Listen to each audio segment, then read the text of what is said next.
نبی پاک صلی اللہ علیہ وسلم کے مدینے آنے سے پہلے ایک شخص تھا، عبداللہ بن ابی سلول اس کا نام تھا۔ تو مدینے والے لوگ اس کو اپنا پیشوا مانتے تھے، اوس بھی خزرج بھی، اس کی تاج پوشی بھی کی، بڑی اس کی منتا تھی۔ جب حضور آ گئے تو اس کا کاروبار بند ہو گیا۔ اب لوگ یہ نہیں سمجھتے کہ میں غلط ہوں، لوگ کسی کے مفادات کو ٹھیس پہنچتی ہے تو مخالفت کرنے لگ جاتا ہے۔ اب اس کے حالات جب خراب ہوئے تو اس نے پتہ کیا کیا، جھوٹ موٹ کا کلمہ پڑھ لیا۔ سمجھ آ رہی ہے باتوں؟ جھوٹ موٹ کا، اور منافقوں کا ایک ٹولہ اس نے تیار کر لیا جس کا قرآن مجید نے سورہ منافقون میں ذکر کیا۔ ایک جنگ کا موقع تھا، نبی پاک صلی اللہ علیہ وسلم تشریف لے گئے تو عبداللہ بن ابی سلول بھی چلا گیا۔ حضرت عمر فاروق رضی اللہ تعالیٰ عنہ کے ایک غلام تھے، وہ پانی لینے کنویں پہ گئے۔ ادھر سے انصار میں سے، چونکہ حضرت عمر کے غلام مہاجر تھے، انصار میں سے ایک شخص پانی لینے پہلے سے آیا ہوا تھا۔ پانی بھرنے میں کوئی اختلاف ہو گیا، جھگڑا ہو گیا، مار کٹائی تک نوبت آ گئی۔ حضرت عمر کے غلام نے کچھ چیز مار دی، اس شخص کو زخمی ہو گیا۔ اس نے پکارا، عبداللہ بن ابی سلول نے سمجھا کہ موقع اچھا ہے، دوڑا ہوا آیا اور آ کر اس نے کہا، انصار مدینہ بھاگ کے آؤ، جلدی آؤ، اور بڑے غلط جملے استعمال کیے۔ کہنے لگا، اگر ان لوگوں کو تم اپنا بچا کچا کھانے کو نہ دیتے مہاجروں کو تو آج یہ تمہارے سر پہ نہ بیٹھتے۔ معاذ اللہ، ایسی باتوں پہ کہا کرے، بولے یہ روزمرہ کی گفتگو میں عادت بنائیں، کوئی ایسی بات کرنی ہو تو معاذ اللہ استغفر اللہ کہہ کے کرنی چاہیے۔ اس نے کہا کہ معاذ اللہ، اب ان کو بچا کچا نہ دیں تو یہ ہمارے سر پہ نہ بیٹھتے۔ شور کیا اس نے۔ ہمارے ہاں بھی سیانے بندے پنچایت کے لوگ وہ کہتے ہیں، تو اس برادری کے بچے سے ہی مار کھا ہے، پتہ ہی نہیں چلا، جا اسے مار کے آ، سر پھاڑا، یہ کار پھوڑ دے اس کا سر، اور دیکھ میں دیکھ لوں گا بعد میں جو ہوگا۔ یہ عقل مند لوگوں کے مشورے نہیں، یہ جاہل لوگوں کے مشورے۔ ناراض نہ ہونا، پر یہ نبی پاک صلی اللہ علیہ وسلم نے فرمایا ہے، حضور کا فرمان ہے۔ یہ کن لوگوں کا کام ہے؟ بول کے بتائیں، بول کے۔ پڑھے لکھے سیانے بندے اس طرح کے مشورے یہ بالکل نہیں دیتے، جاہلوں کا کام۔ پکارا، مہاجر سارے اکٹھے ہو گئے، انصار سارے آ گئے، اور جب انصار آئے تو مہاجرین کو بھی پکارا، مہاجر بھی آ گئے۔ اب وہ گتھم گتھا ہونے لگے تو کسی نے جا کے محبوب پاک کے کان میں کہا، یا رسول اللہ، وہاں تو مہاجر انصار لڑنے لگے، وہ پرانی لڑائیاں پھر سے جاگ گئی ہیں۔ نبی پاک تشریف لائے، حضور نے وہاں لفظ بیان کیے، فرمایا یہ تم نے کیا جاہلوں جیسا کام شروع کیا ہوا ہے؟ یہ کون سا کام ہے؟ اللہ کرے ہم سب اس کام سے باز آ جائے، آمین تو کہنا۔ اور تو اس برادری دے منڈے کوئی مار کھائے؟ برادری کیا ہوتی ہے؟ برادری تو تعارف کے لیے، اونچ نیچ کہاں سے آ گئی؟ کہا میرے رسول پاک علیہ الصلوۃ والسلام نے، فرمایا تم جاہلوں جیسے کام کر رہے ہو۔ صلح کرائی، بات رفع دفع کرائی، لوگ چلے گئے، معاملہ ٹھنڈا ہو گیا۔ لیکن عبداللہ بن سلول نے کہا کہ میں یہ موقع خالی نہیں جانے دوں گا۔ پھر گیا وہ اور جا کے انصار مدینہ سے کہنے لگا، ایک دفعہ جا لینے دو مدینے، تم نے میری بات نہیں نہ سنی، جو وہاں بڑے سردار بیٹھے ہیں ان سے بات کروں گا، اور معاذ اللہ ثم معاذ اللہ ہم ان بے عزت لوگوں کو مدینے سے نکال دیں گے، وہاں صرف عزت والے رہیں گے۔ یہ غلط جملے اس نے ادا کیے جس کو قرآن پاک نے سورہ منافقون میں بیان فرمایا ہے۔ اس نے یہ بات کی۔ ایک صحابی تھے حضرت زید رضی اللہ تعالیٰ عنہ، وہ سن رہے تھے، آ کے عرض کی، یا رسول اللہ صلی اللہ علیہ وسلم، عبداللہ بن ابی سلول تو اس طرح کہہ رہا ہے کہ مدینے جا کے عزت والے دوسروں کو نکال دیں گے، اور تم اگر اپنا بچہ انہیں نہ دیتے تو معاذ اللہ آج یہ ایسا نہ کرتے۔ حضرت عمر نے بھی سن لیا، حضرت عمر نے بات سن لی، تلوار نکالی اور دوڑے۔ حضور نے بازو پکڑا، فرمایا کدھر جا رہے ہو؟ کہا یا رسول اللہ، اگر آج سزا نہ دی تو کل اور بات بھی کرے گا، اور اگر آج ایک قتل ہو گیا تو باقی سیانے بن جائیں گے۔ یا رسول اللہ مجھے چھوڑے، میں ماروں گا۔ حضور نے فرمایا عمر چپ کر، وہ جھوٹ موٹ کا کلمہ پڑھتا ہے، لوگ کہیں گے کہ محمد ابن عبداللہ نے اپنے ساتھی مارنے شروع کر دیے۔ چپ کر، حوصلہ کر، صبر کر، دلیری کر۔ حضرت عمر کہتے ہیں میری حضور کے کہنے پر میں ٹھہر تو گیا، پر وہ میرے اندر جو آگ لگی ہوئی تھی ٹھنڈی نہیں ہو رہی۔ کہتے ہیں میں چپ تو کر گیا۔ نبی پاک علیہ السلام نے پوچھا عبداللہ بن نبی سلول سے، تو نے یہ کہا ہے؟ کہنے لگا حاشا وک اللہ، میں نے بات ہی نہیں کی۔ ہاں، اب لوگ کہنے لگے کہ زید تو نوجوان ہے، تو یہ بوڑھا آدمی ہے، چلو صحیح کہتا ہوگا۔ حضور بھی خاموش ہو گئے۔ اللہ پاک نے قرآن مجید نازل فرما دیا، فرمایا اللہ نے سن لی ان کی بات جنہوں نے یہ کہا ہے، اور پھر لفظ بڑے حسین ہے، فرمایا یہ کہتے ہم عزت والے ہیں؟ نہیں، وللہ العزت ولرسولہ وللمؤمنین، فرمایا عزت تو اللہ کے پاس ہے، اللہ کے رسول کے پاس ہے، اور عزت تو مومنوں کے پاس ہے، مومنین کے پاس عزت ہے۔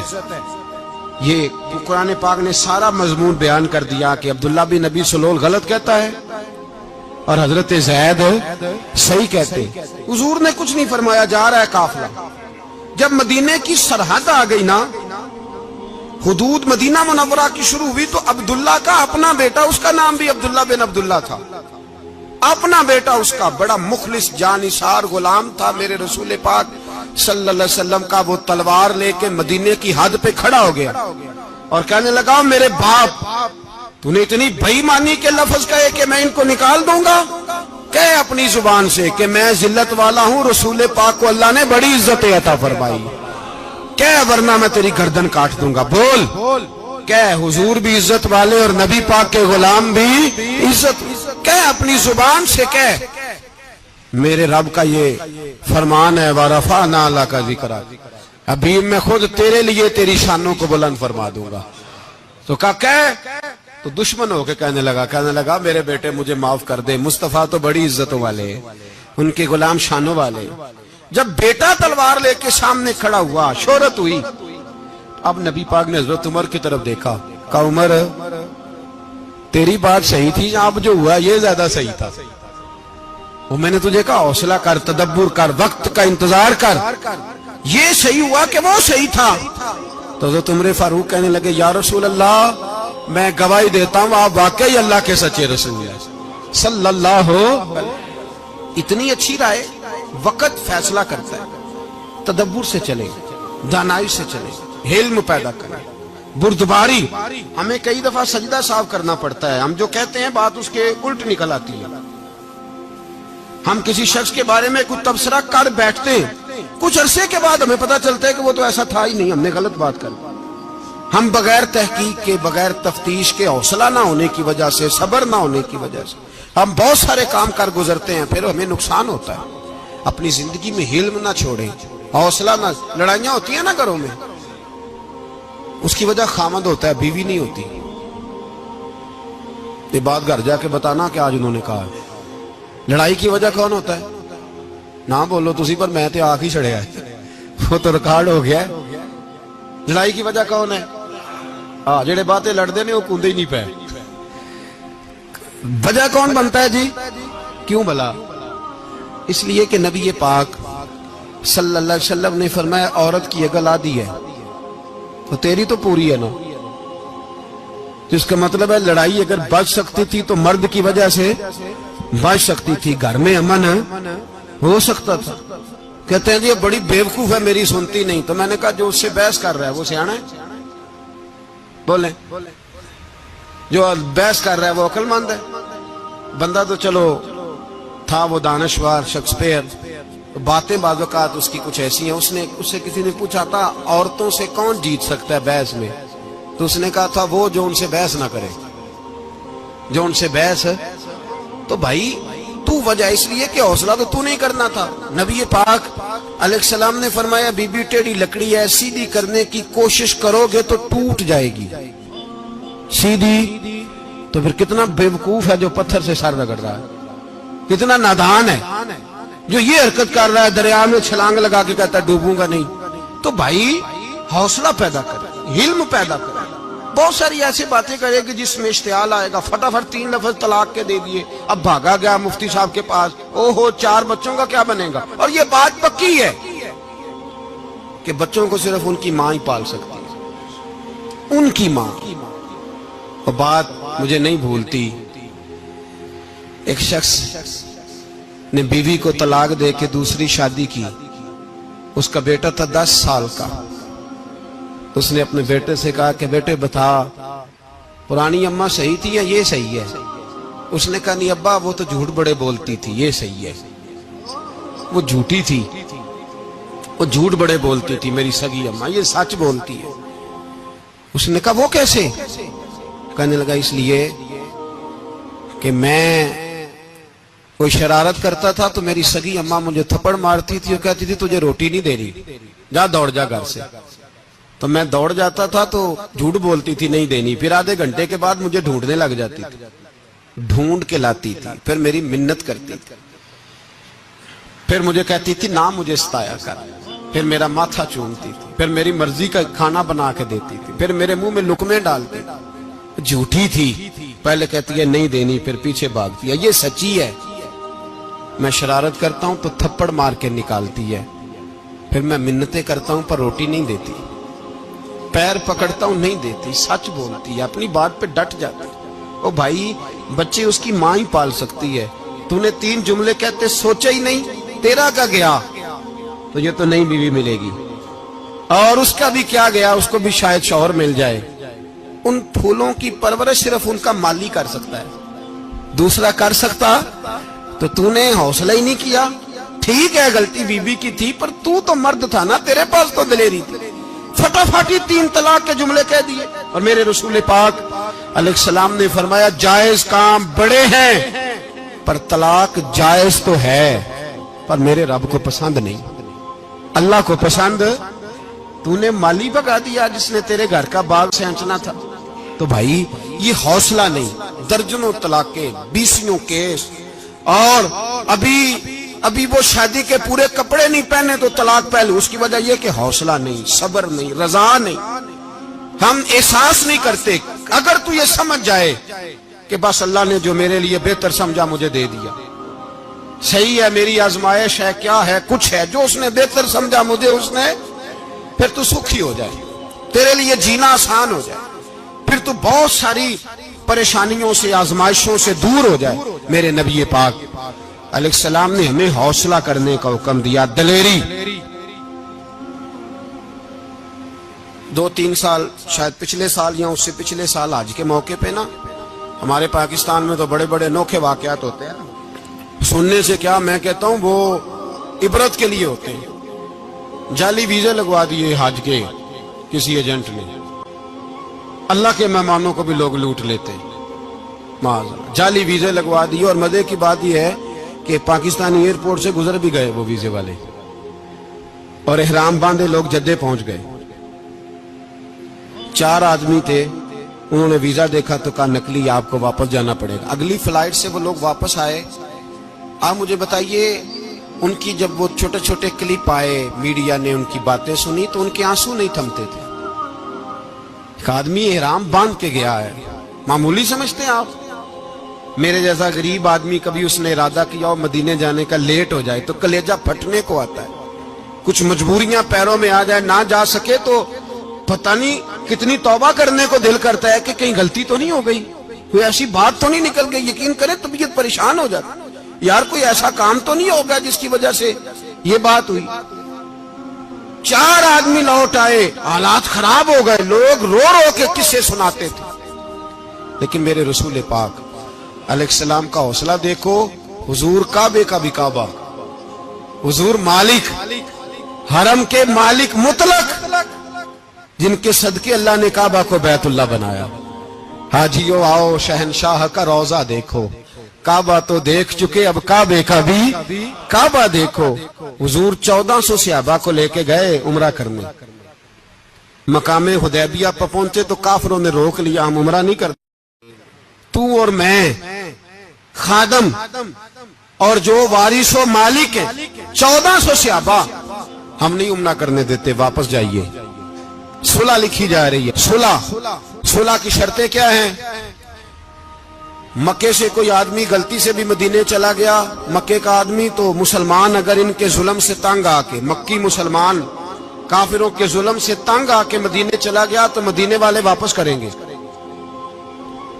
اور اگر مدینے سے کوئی شخص غلطی سے بھی مکے چلا گیا تو مکے والے واپس نہیں کریں گے. اتنی سخت شرائط. حضرت عمر غصے سے کانپنے لگے, صحابہ پریشان ہیں, پر میرے رسول پاک نے صبر دکھایا, حوصلہ, تدبر. یہ تدبیر ہے, صبر ایک بہترین تدبیر ہے, اگر کوئی اپنائے تو بہترین طریقہ ہے. حضور نے فرمایا ہمیں منظور ہے, صلح کرو. اور اتنا سخت حکم ہے, کہنے لگے 1400 احرام والے واپس جائیں, بعد میں آنا, اس وقت نہیں عمرہ کرنے دیں گے. میرے نبی پاک علیہ السلام, مجھے بتاؤ, مجھے اور آپ کو دکھ ہوتا ہے تیاری ہو تو پروگرام رہ جائے, تو اگر احرام باندھا ہو اور اللہ کے رسول نے بندھوایا ہو تو حضور واپس لوٹنے لگے تو کتنی تکلیف کی بات ہے. حضور نے فرمایا چلو آئندہ آئیں گے. معاہدہ لکھا جا رہا ہے, حضرت علی معاہدہ لکھ رہے ہیں. لکھو محمد الرسول اللہ صلی اللہ علیہ, محمد الرسول اللہ صلی اللہ علیہ وسلم اور قریش مکہ کے بیچ معاہدہ. یہ تحریر لکھی جا رہی تھی تو ابو سفیان بول پڑا, کہنے لگا جی ہم محمد الرسول اللہ نہیں نکلنے دیں گے معاذ اللہ, یہی تو ہمارا جھگڑا ہے. اگر آپ کو رسول اللہ مان لیا تو پیچھے رہ کیا گیا, محمد ابن عبداللہ لکھیں. حضور نے حضرت علی سے فرمایا رسول اللہ کاٹ کے محمد ابن عبداللہ لکھو. حضرت علی لکھ رہے تھے, محمد رسول اللہ لکھا تھا, فرمایا رسول اللہ کاٹ کے محمد ابن عبداللہ لکھو. تو حضرت علی کہنے لگے حضور مجھے یہ لفظ کاٹنا نہیں آتا, حضور مجھے یہ لفظ کاٹنا. کسی صحابی نے اعتراض نہیں کیا کہ لکھنا آتا تھا, کہا مجھے کاٹنا. حضور نے دوبارہ کہا علی کاٹ دو. یا رسول اللہ مجھے یہ لفظ کاٹنا نہیں آتا. میرے حبیب نے تیسری دفعہ کہا علی کاٹو. تو شیر خدا نے قلم چھوڑا, ہاتھ باندھے اور کھڑے ہو کہنے لگے محبوبہ مجھے تیرے قصیدے لکھنے آتے ہیں, کاٹنے کوئی نہیں آتے, میں مجبور ہوں, مجھ سے نہیں ہوتا. کوشش کرتا ہوں, نہ قلم اٹھتا ہے نہ ہاتھ چلتا ہے. میرے حبیب پاک نے قلم پکڑا اور لفظ رسول اللہ خود کاٹ کے محمد ابن عبداللہ کرایا. بھائی وقت گزر گیا, صلح ہو گئی. یہ تدبر, یہ حوصلہ, یہ تدبیر میرے نبی نے فرمائی. اب تو 1400 کو مکے نے نہ داخل ہونے دیا, لیکن ایک سال ہی گزرا, تھوڑا ہی وقت گزرا, میرے رسول پاک 10,000 کو لے کے مکے میں داخل ہو گئے. 10,000. اس نے فائدہ دیا. حکمت کیا تھی, تدبر کیا تھا. قریش روز لڑائی کرنے آ جاتے تھے, تبلیغ ہی نہیں کرنے دیتے تھے. ان سے صلح ہو گئی تو نبی پاک نے کیسر کو خط لکھا, کیسر روم کو, ہرکل کو. دور دراز تبلیغ پھیل گئی, مسلمان 100,000 سے زیادہ ہو گئے. ان کی طرف سے اب وہ لڑائی بند ہو گئی. میرے حبیب پاک علیہ السلام کے حوصلے نے کمال دکھایا, اس تدبیر نے فائدہ دیا امت مسلمہ کو. 10,000 کا لشکر لے کے حضور کعبے میں داخل ہوئے. کل جو ابو سفیان کہتے تھے نا محمد رسول اللہ لکھنے نہیں دوں گا, آج وہ خود کہہ رہے تھے اشہد ان لا الہ الا اللہ واشہد ان محمد رسول اللہ صلی اللہ علیہ. کل جو کہہ رہے تھے کہ میں یہ لفظ نہیں لکھنے دوں گا, آج ابو سفیان کی حویلی میں لاکھوں لوگ, ہزاروں لوگ بیٹھے تھے اور سارے کہہ رہے تھے محمد الرسول اللہ, محمد الرسول اللہ, محمد الرسول اللہ صلی اللہ علیہ وسلم. میرے محبوب کی تدبر نے, فقاہت نے, اور پھر کمال ہوا. 1400 کہاں اور 1,44,000 کہاں. 1400 کہاں اور 1,44,000. 1400 کو نہیں جانے دیا عمرہ کرنے. میرے رسول پاک 1,44,000 کو لے کے حج کرنے چلے گئے. حضور نے حج کیا, ہر طرف لبیک لبیک کی صدائیں بلند ہوئی. یہ میرے نبی پاک کا تدبر ہے, حوصلہ ہے. اگر وقتی طور پہ حوصلہ کر جاؤ گے, دلیری کر جاؤ گے, آنے والا وقت آسان ہو جائے. حوصلہ نہیں, صبر نہیں, سکون نہیں. 2-4 باتیں, یہاں تک کہ لوگ ابا جی کی بات برداشت نہیں کرتے, ایسے جملے کہہ دیتے ہیں جو دوبارہ پلٹ کے نہیں آتے. ماں کو لفظ نہیں بولتے, باپ کی روح تک چھلنی کر دیتے ہیں وہ جملے. لیکن لوگ اس وقت حوصلہ کرنے, اور ہم پنجابی لوگوں نے تو گنجائش ہی بڑی دے دی ہے. کہتے ہیں بچہ ہے جے, ایک ہی ہے, ایک بھی حوصلہ کرے کی ہے ماشاءاللہ. تو اگر جوان ہو گیا تو کہتے ہیں گرم خون ہے, مکہ کم. اگر بوڑھا ہو گیا تو کہتے ہیں بوڑھوں میں حوصلہ نہیں ہوتا, نہ بچے میں نہ. تو کس میں حوصلہ ہوگا, بولے کسی میں بھی نہیں. چھٹی سب کو فتویٰ مل گیا نا, یہ بچہ ہے جی, ابھی یہ تو بچہ ہے, آپ تو سیانے بیانے ہیں, یہ بچہ ہے. کمال ہو گئی ہے بھائی, کیا مطلب ہے بچہ ہے؟ بچے کو سارا پتہ ہے, ہر چیز اسے آتی ہے, حوصلہ کرنا ہی نہیں آتا. اور پھر کہہ دیا وہ تو گرم خون ہے. وہ کیا بات کرتے ہو, گرم خون؟ ابے کے گلے پڑ گیا گرم خون, اس کو کھڑا کرو نا ایس پی کے سامنے اور اس کو مار تھپڑ اس کے منہ پہ, تیرے گرم خون کا پتہ چلے. غریب کے یہ گلے پڑ گیا, اس کو کھڑا کرو ایس ایچ او کے سامنے, پھر پتہ چلے گا خون کتنا گرم ہے. وہاں بالکل چپ ہے, بالکل خاموش ہے. اور گرم خون اس کا صرف اماں کے لیے, جلال صرف رہ گیا اگر غریب گھر کی بیٹی بیاہ کے لایا تو صرف اس کے لیے. کوئی ایسی بات نہیں, ہم بڑے سیانے, ہمارا غصہ بڑا سمجھدار ہے, ہمارا وہ گرم خون بڑا سیانا ہے. وہ جہاں دیکھتا ہے کہ معاملہ ہلکا ہے تو وہاں وہ گرم خون جلال میں, اور جہاں دیکھتا ہے کہ سامنے والا تگڑا ہے تو وہاں وہ گرم خون فوراً ٹھنڈا ہو جاتا ہے. حوصلہ پیدا کرے. زندگی حوصلے مند لوگ جیتے ہیں, جو حوصلے مند نہیں ہوتے وہ تو زندگی کا ایک سال لطف سے نہیں جی پاتے. حوصلہ کریں, مسکرائیں.